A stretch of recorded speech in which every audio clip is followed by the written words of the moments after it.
Meaning of daddy long legs.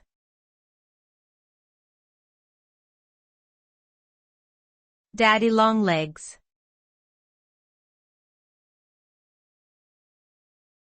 Daddy long legs.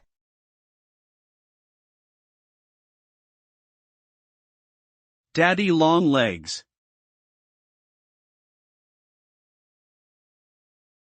Daddy long legs.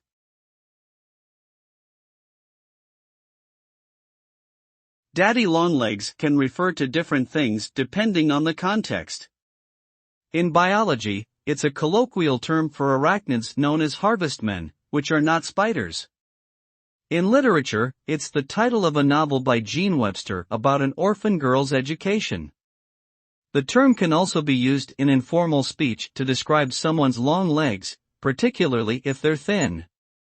In general, daddy long legs refers to any creature or person with long, spindly legs.